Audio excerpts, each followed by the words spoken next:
os faturamentos e fazer o cálculo. E o recolhimento será tudo em uma só guia. Então, às vezes ela tem a matriz e uma filial, só que o recolhimento será único, só em um documento.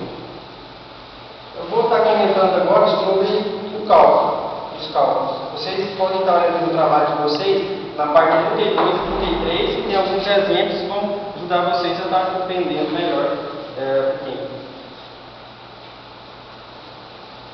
O cálculo do imposto será determinado aplicando o valor da receita oferida no mês de apuração à tabela referente ao volume de atividade da empresa, sendo necessário encontrar o montante dos últimos 12 meses anteriores para encontrar a alíquota. As empresas em início de atividade terão que criar uma proporção para encontrar o montante dos últimos 12 meses, para só assim encontrar a alíquota do cálculo. Então, o cálculo ele não é tão complexo quanto parece. E ele é estabelecido da seguinte forma: se há uma empresa que já está em atividade, você irá pegar os 12 meses anteriores ao apurado, ou seja, se você está determinando um mês, você está calculando determinado mês, você irá somar os 12 meses anteriores, sempre lembrando que o mês que você está apurando não pode entrar no cálculo para fazer a receita, vai definir o imposto aí. Então é o seguinte: se você está calculando um mês, você irá somar os 12 meses anteriores ao apurado e irá jogar na tabela. E essa tabela é a tabela de cálculo, que significa que os anexos da lei, que estão estabelecidos de acordo com o anexo 1, que é comércio, o anexo 2, que é indústria, o anexo 3, que é serviços de locação, o anexo 4 de transporte, e tem o anexo 5, que é os outros serviços.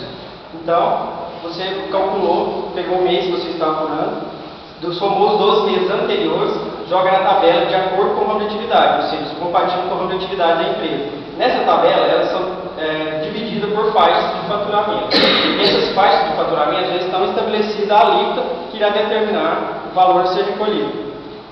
Jogou na tabela, determinou o faturamento, já tem a alíquota, é só multiplicar pelo valor faturado no mês e encontrar o valor a ser recolhido. No caso de filiais, soma os faturamentos obtidos no mês e joga na tabela de acordo com a atividade da empresa e faz o cálculo de acordo com a alíquota que tem estabelecida já pelo faturamento. Só que há uma pequena diferença no caso se a filial for de outro ramo de atividade. Um exemplo pode ser uma matriz comércio e uma filial prestadora de serviço.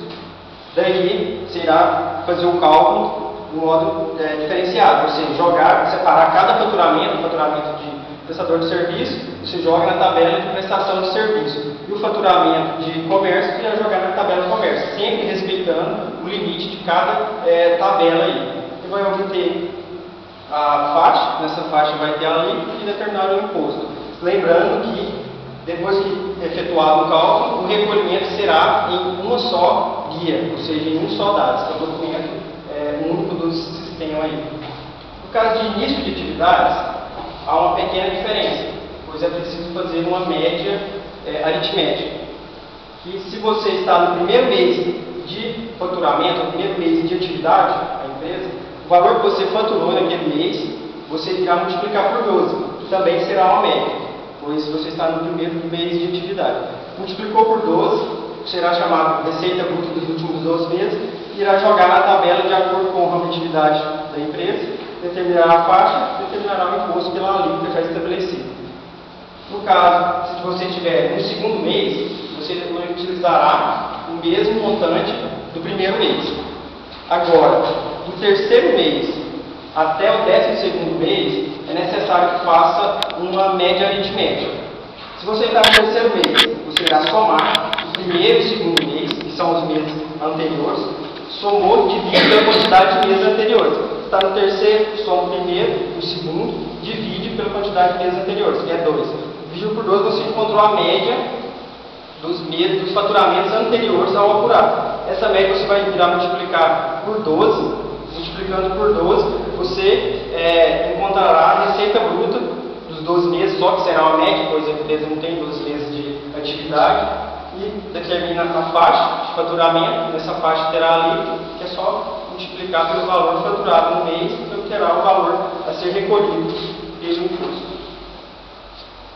PG Dados. Também há alguns figuras aí que podem estar compreendendo melhor o trabalho de vocês na página 36 e 38.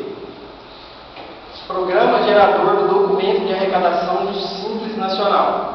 É um programa de cálculo eletrônico do Simples Nacional, dos impostos devidos, né, pelas empresas optantes, e está disponível no portal do Simples Nacional, no site da Receita Federal do Brasil. Então, o PG Dados é um programa, como foi dito, de cálculo eletrônico, ele funciona da forma online, não é necessário estar instalando ele na sua máquina. E ele tem a seguinte forma de acesso: pode ser pelo código de acesso e pelo certificado digital. Obtendo um desses dois acessos, a empresa terá disponível a ela todos os serviços prestados pelo programa, que é cálculo, recálculo de imposto atrasado, também pode estar imprimindo os extratos dos cálculos efetuados e também até uma segunda via do dado, se for necessário. Então, ele vem com o intuito sempre, ele é um programa que está, no caso, ele é o que veio para diferenciar o sistema, que é um programa único, ou seja, é único do Simples Nacional. E ele sempre é utilizado para estar calculando esses impostos aí do Simples Nacional. Da DEM, também tem uma figura na página 41 do trabalho de vocês, podem estar observando. Declaração anual do Simples Nacional. É uma declaração anual que as empresas optantes pelo Simples Nacional terão que apresentar todo mês de março, informando aos órgãos de fiscalização todas as suas movimentações tributárias e socioeconômicas. Essa declaração ela é uma declaração utilizada para informar os órgãos competentes sobre as movimentações utilizadas da empresa, ou seja, ocorridas da empresa durante o ano calendário abrangido pela declaração. E vem para informar todas as movimentações, como estão citadas, fiscais, tributárias e socioeconômicas. Ou seja, todas as movimentações que ocorreram na empresa.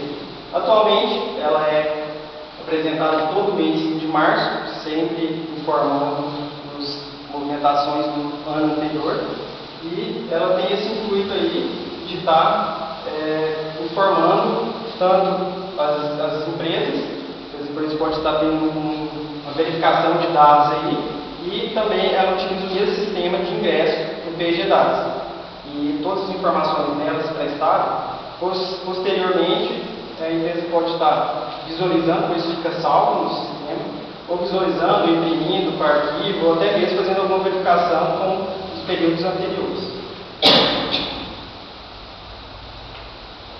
No terceiro momento do nosso trabalho, já finalizando a apresentação, vamos estar comentando sobre os tipos de exclusões, que pode ocorrer por meio de ofício, por opção do contribuinte, quando ele não quer optar mais, não acha que é optar pelo sistema, ou por obrigatoriedade, que é quando ele é obrigado a sair do sistema, ou seja, ele foi excluído do sistema por não ter obedecido às normas da Lei Complementar 123 de 2006, que pode ser por algum faturamento ou algum débito, para obter algum débito, ela pode ser excluída do sistema.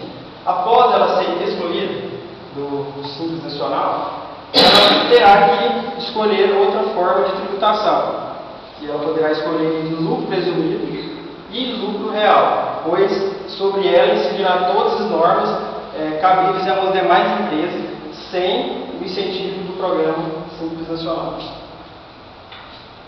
Nota-se que com a criação da Lei Complementar 123 de 2006, que o programa passou por um complexo sistema de avaliação e monitoramento para estar devidamente adequado às necessidades do mercado atual.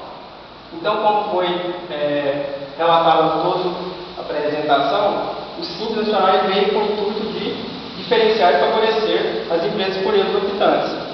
E ele utiliza um sistema que comunica com os outros órgãos, ou seja, informa os outros órgãos sobre as movimentações obtidas ali, realizadas durante o período abrangido.